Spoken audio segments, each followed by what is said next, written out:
how are you? How are you? This is the Taryn Lamp Show, season number 9, episode number 5, which means 140th episode. So this is our 140th episode, if you can believe that. So thank you so much for supporting the show. I'm truly excited to be able to get to meet people and share stories and connect people and, just hopefully inspire a few of you. We are here most Tuesdays. I used to say every Tuesday, but now it's most Tuesdays. And we just talk about everyone's journey. I believe everyone has a story. Hello, Tyra. Hey, Sands. I believe everyone has a journey and everyone has a story. And so I just love to connect people, and I love to hear their stories, and I love for you to hear their stories. So let me get my guest on the show, and then I'll tell you a little bit more. Let me get my guest on the show. Let's see. Let me invite you in. Oh, man. All right, Ted. Are you guys there? Hello, hello, hello. Let's see if it's working. Let's see if they come. I feel like I hear something. So I'm inviting you in. So I hope you're getting it. I hope you are getting it. Right? The love story. You're here for the love story. So let me know in the chat. I'm inviting you in. Is it not letting me? I keep saying invite, so I don't know what's happening. Yeah, tell me in the chat what's going on. But anyway, so we are here. Yeah, stuff happens, right? Stuff happens. I'm trying to get them in here. I waved at you. Now I'm trying to get you in. It says you're unable to join, so I don't know why. It keeps is your profile public? There you are. Hello. How you doing? Can you guys yes, we see can me? see you. Can you see us? Yeah. Yes. Yeah, can you hear me? All righty. Thank you guys so much for joining. I'm glad to be here. So you guys, this is the Taryn Lamp Show, season number 9, episode 5. As I was saying, this is our 140th episode, if you guys can believe that. I've been doing this since pre-COVID, and this show is just about this. It's about positivity, about some love. It's about connecting people. It's about hearing stories, and just like loving on each other. I feel like the world needs a lot of love, and I feel like we all have a story. Everyone, if you're listening, if you're watching, if you're going to watch on YouTube or podcast, you have a story. And I just love to hear people's journeys. So if you'd like to be on the show, I'd love to have you. Make sure you're liking, following, and sharing, subscribing. We're on Apple Podcasts at I Am Taryn Lamp, or YouTube at I Am Taryn Lamp, and the Taryn Lamp Show on Apple Podcasts. So we got Ro and Zoe here with us this evening. So, here's a warning. Ro warned me that we're going to try to keep this to 30 minutes, but if we go over, don't throw virtual tomatoes at us, okay? Do not throw virtual tomatoes at us. Yes, right, beautiful black love, East St. Louis. So is it Louis? Yeah, that's how I say it, right? Like East St. Louis. Okay. So Ro and Zoe, thank you so much for joining me.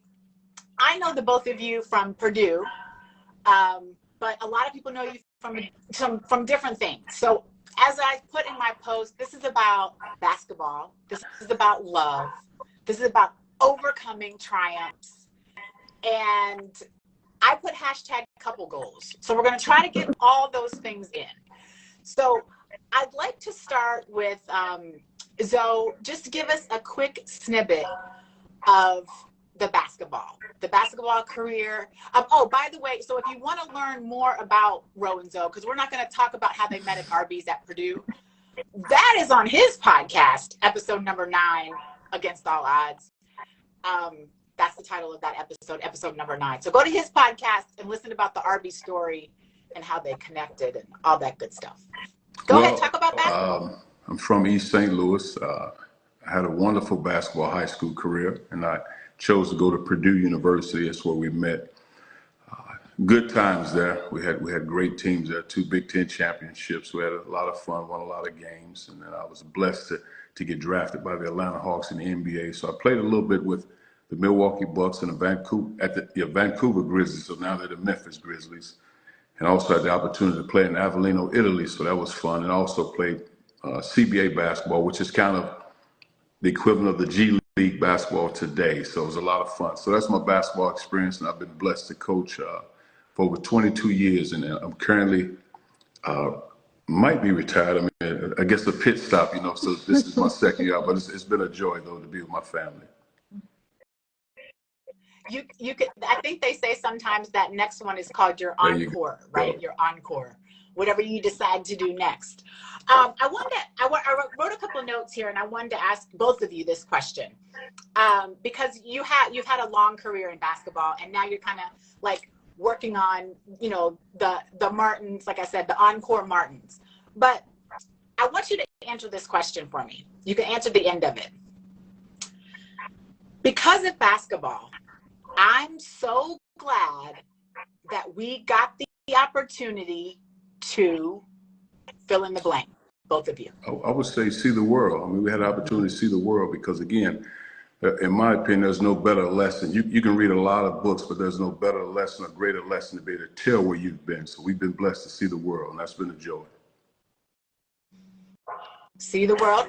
Roberta? I would agree. And just to extrapolate on that a little bit, because of basketball, we lived a lot of different places. So we got to see the world from a lot of different perspectives by living there. So we lived in everywhere from Italy to California to the South to the Midwest. We've lived everywhere. And it's just, you see the world completely different when you've actually lived all of those different places. Yes.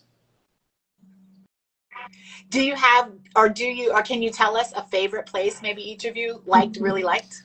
My favorite place, I would say California. I think being in the Bay Area, just the experience and the culture of the basketball part, that is what it is when you're coaching, because just in the trenches and you're going. But to have the experience to be in the Bay Area, the culture, the diversity, all the people, all the walks of life, and just to see the energy of where blacks are moving forward and whites are alongside in certain issues from a political standpoint, dealing with all that. So I thought that was great. And I think I grew up a lot, not only as a coach, but also as a man and as a leader when I got out to the Bay Area. Okay.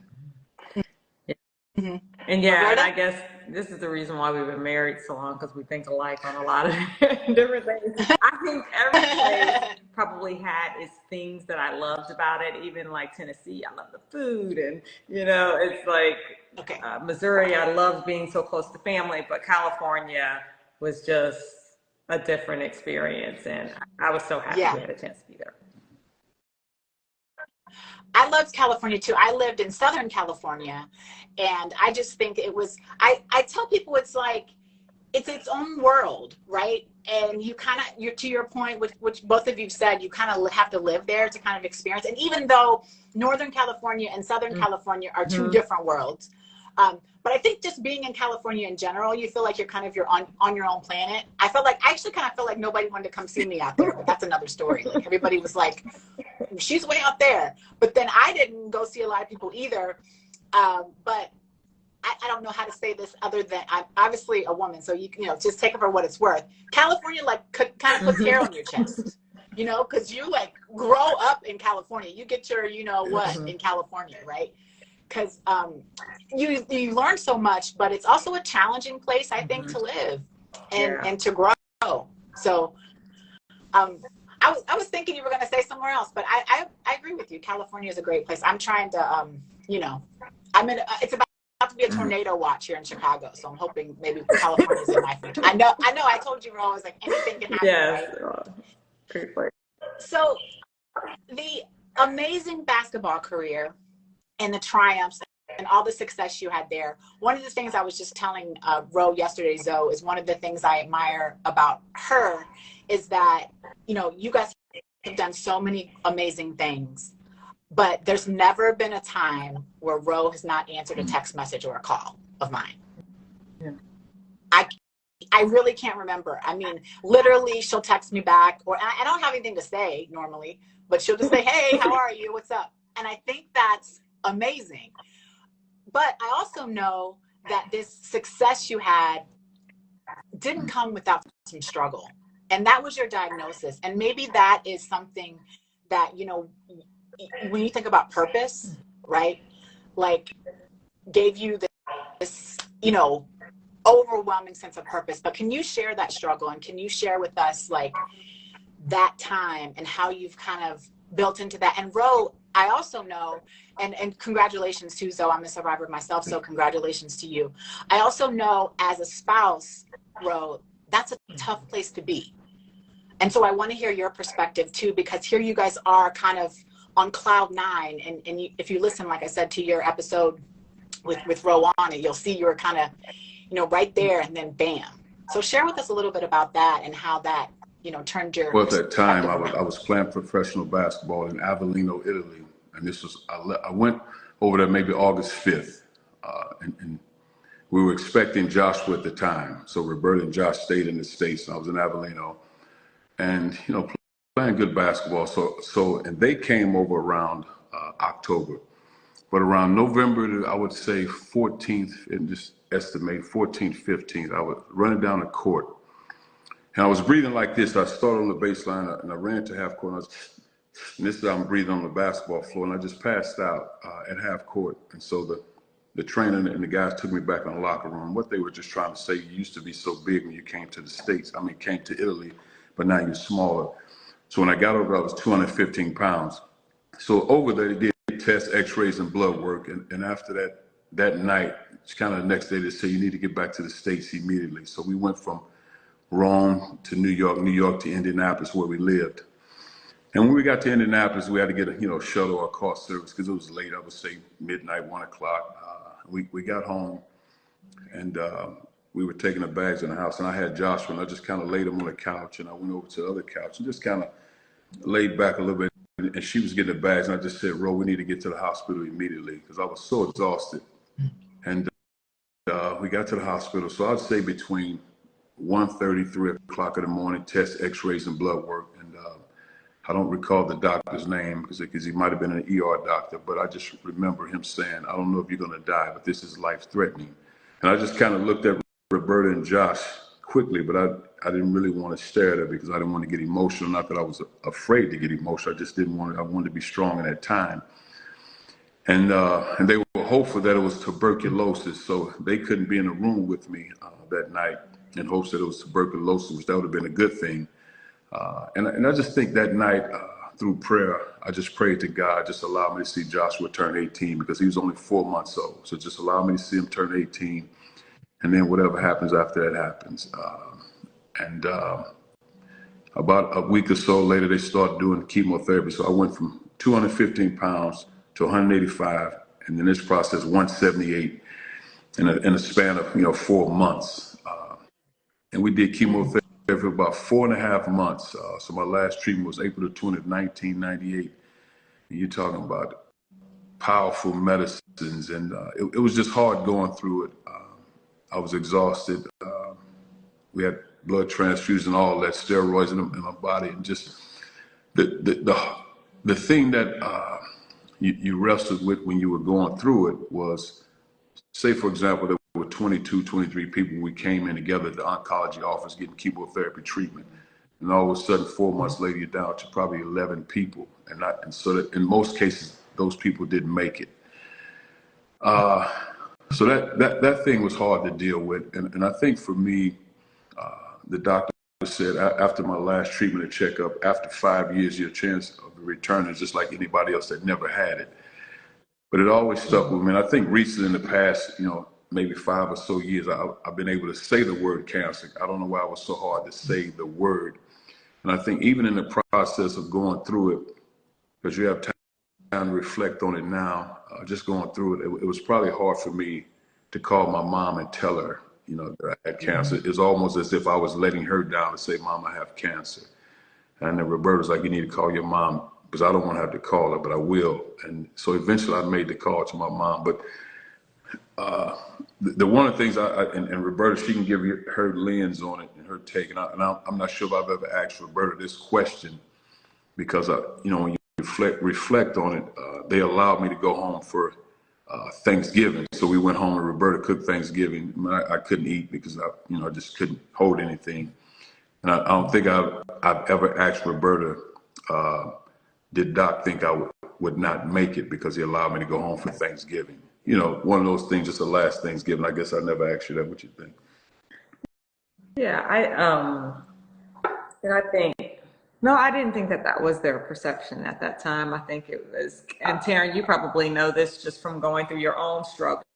Roberta, okay. lean in. And I was gonna say, Taryn, you probably know this from going through your own struggle as well, is that when you first find out that something might be going wrong, it takes a couple of weeks for them to confirm exactly what your diagnosis is and what your plan of treatment is. And that's the most nerve-wracking time. And I think that's when Thanksgiving happened, was during the time that they were trying to figure out like what his exact course of treatment would be. So I don't know that they were thinking anything negative there. But it was back to your question too, Taryn, of just how has it changed our perspective? I think especially at that time, it just made me more appreciative of the little things, where we were always really forward looking when we first got married, like, okay, in X number of years, we'll have our first house, and the X number of years, we'll have our third and our fourth, or we'll have our permanent home and but when you have cancer, it just makes you appreciate every day, and just appreciating that every day that our son had an opportunity to be with his dad. So, and then, so it was good. Yeah, and I think having it at such a young age, Zoe, like I feel like what I see in you too is that carried through, right? That appreciative of each day carried through. And whether, we don't know, obviously God's plan, right? But it carried through your entire lives now, and where you appreciate. And so where you were seeing this, amazing, strong, getting your basketball career started, now you're like, okay, I'm human, you know what I mean? And these things happen, and I'm going to get through this just like I get through anything else. And I feel like it makes you just a stronger person overall in your career, in your marriage, as we're going to get to, and, just in life. And I also learned, like I said, going back to everybody going to Zoe's podcast, that I bet you that was the you planning, Roberta, the you planning the years. Yes. Zoe was like, whatever, what's going on in our world. And you're like, here we go. Right. Right. Like you had it all planned out. But what did they say? Like, what is that saying? You plans and God. What's the saying? Don't know, but I know the one you're talking about. Yeah. Your God just laughs at your plans. It's something like that. Yes. Yeah. He just laughs at your plans. But I think it's amazing. And I just, obviously, like I said, congratulate both of you, because I do know from both perspective, my husband knows from the spouse's perspective, it's very tough. And Roberta, just, like being there and watching it, not just from your husband's perspective, but from your child's perspective. Right. And both of you had to be strong for a young child at that time. So I think that's amazing. The next thing, so we are rolling right along. We might have to do a part 2, because I have so many questions written down here, but I'm like trying to keep within the 30 minutes. So I'm like, So one funny thing, I do want to say 2 funny things I have. So like I said, I've been listening to your podcast, and it was making me giggle the way I said Roberta is the planner. And the one thing I told Roberta that made me laugh on the show was, I have 2 things on the show. I was like, let me tell you what made me laugh. You said you were going back to school, and Roberta said, yeah, she was really serious on the show. Yeah, we had, Joe was going back to school. We had one income and da-da-da-da-da. And, we didn't want to really go into debt. And you said, Did we go into that? And I was like, and Roberta was like, I could see her face. I could see it through the podcast. She was like, yes. And so that's what I was like, that's the planner. And then the other one was when Roberta said she was going to, you guys were deciding whatever happens first, who got the coaching job, or Roberta got her job out of the country. So Zoe, this was almost totally different for you. You were almost a house husband. This whole thing I was really close. almost turned out differently. I was close to it, but I think I would embrace that role well, because I had no problem with that. But she's obviously doing very well in the corporate world, and but we made a decision when I got the head coaching job in Missouri State. We said in 3 years, if it doesn't work, then we'll go back. She'll go back to Eli Lilly. If I go back and get my master's degree or whatever it is, I'm fine with that. But obviously it worked, and here we are. But it just, I had no problem with it, though. I really didn't. Now, I'm not sure exactly what I would have been doing, but I had no problem with doing it. She would have it all planned out for you, okay? Don't worry. Yes, she would have. Yeah, it would have been. Yeah, so he's always been like super supportive, but it would have been interesting. And actually, I'm so glad it worked out the way it did. You know, we were able to stay here, and yeah, I'm so glad it worked out the way it did. And everything turned out, right? Like, even when, you know, if you go back and, like I said, you listen to the questions, you know, everything turned out for the good, right? You came out of that much stronger in all areas, you know, spiritually, life, you know, lifely or whatever. So I just think those were two funny things, because I can just hear Roberta saying, yeah, and you saying, you know, house like, so I put on the post hashtag couple goals, because I know that, by the way, guys, if you're listening, this is the Taryn Lamb Show, season number 9, episode number 5. Please like, follow, share, subscribe, all that good stuff. If anybody's listening that knows you too, right? We know that you are couple goals. And like I said, if you combine the two of the triumphs of basketball, the obstacles of cancer, and then my question was going to be, or just, you know, the statement, and you finish it for me. Going through basketball triumphs and cancer trials, on the other side, has made our marriage stronger. And we are couple goals because... What do you think? Well, we are couple goals because I'm willing to die for her and my family. I think that's most important.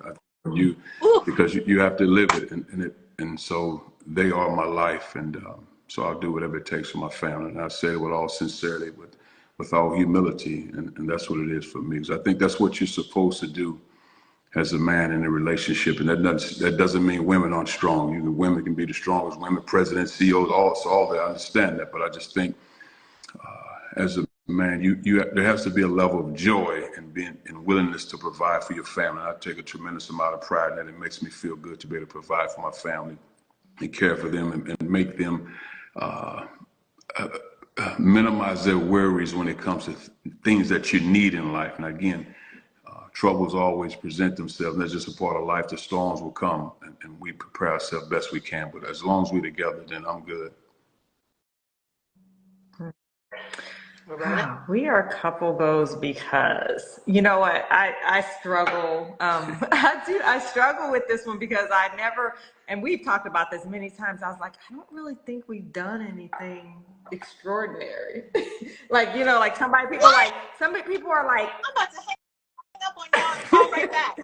I mean, it's like, you know, people are like, what are the 5 things that make it work? I don't know how to articulate, I don't know how to articulate that. I just know that I like them. And then even though we've been like married for, what'll be 29 years this year, I'm like, I still like them. And so that's the reason why I stick it out, because I like them. And I wish I could have some, I do these 10 things and that's what made us work this long. But I actually don't know how to articulate it. It's just, I think that we're good complements of personalities. Like, we complement each other very well. But anything else, I couldn't actually say how we got to this. Well, I know a lot of details of how we got to this point, but it's nothing magical that we've done. It's just a lot of love. Yeah. I think it's this weird thing, people, it's like, we said love and basketball in the beginning. Yeah. It's like love and work, right? You just do it. And every day to be with that person is the love and the choice, right? And God, I always say, like nothing is bringing me closer to the Lord than marriage, really, literally, like, I'm like, yeah, and nothing has probably brought him closer to the Lord either, in different ways, than the Lord. So, finding out. So we got a couple comments down here that I wanted to read. Go back. Let me see. Let me start from the beginning. I saw a few people come on here. Just some people saying hello. God is faithful. For sure on that one. If you want to make God laugh, tell him your plans. Yes, that's what it was. If you want to make God laugh, tell him your plans. Thank you so much. It looks like Rob Wood, official Rob Wood, told us the answer. Doing great things. That's from Edda's Row. Hey, Stacy. Rob Wood, again, I'm thinking, I'm not going to say it right, but he says, yeah, yes, sir. Rob is a great actor from East St. Louis. He's a phenomenal actor. Maybe he said, yes, sir. Is that right, Rob? I hope I said that. Rob, you gotta join us too and tell me how to say what you just said. Yes, sir. Finding what you like about that person is huge. Yeah. Because you said, like, I like them. And I mean, for me, I think that's true. I think it's true. Like, probably when we were, when I was 18 or 19, it was hard for me to articulate it other than I thought he was cute, right? But now I just realize we're more compatible than I knew at that moment. Of just everything from religion to what our values are and our work ethic, and there's just a lot of compatibility there. So yeah, I agree with Stacy that finding out what you like about a person is huge. I agree. Yes, sir. No, that didn't come out probably the way he said it. That doesn't sound right coming from me. Alrighty. So we are, like I said, we'll have to have you guys back. Thank you so much for joining me. But I do have another question. The one last question.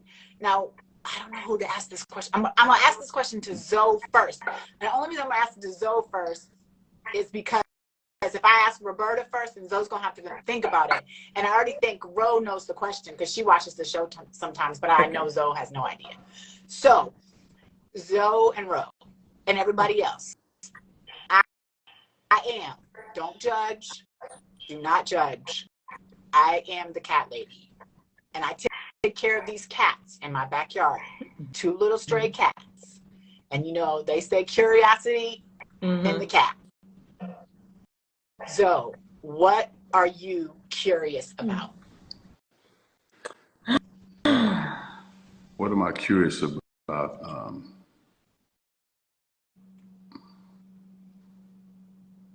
I think, not to be philosophical here, but just what will happen in America, in our society 50 years from now, at the rate we go on, because it's as if there's not a lot of love, there's not a lot of compassion.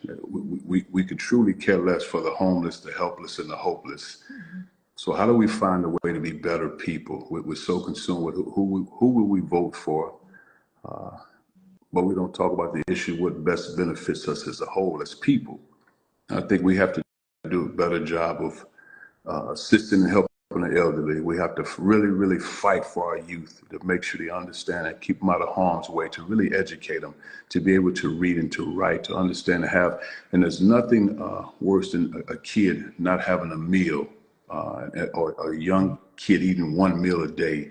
That is hurtful. So I think we have to find ways to better serve our communities and our people, and not so much get consumed with who the next president will be, as opposed to who our local leaders are. And I think that is very important, because those are the ones that build your communities. So that's my curiosity. Where will we be 50 years down the road? Because I think right now we're certainly in harm's way. Where will we be 50 years from now? Gosh, Roberta. this was so much more thoughtful than mine.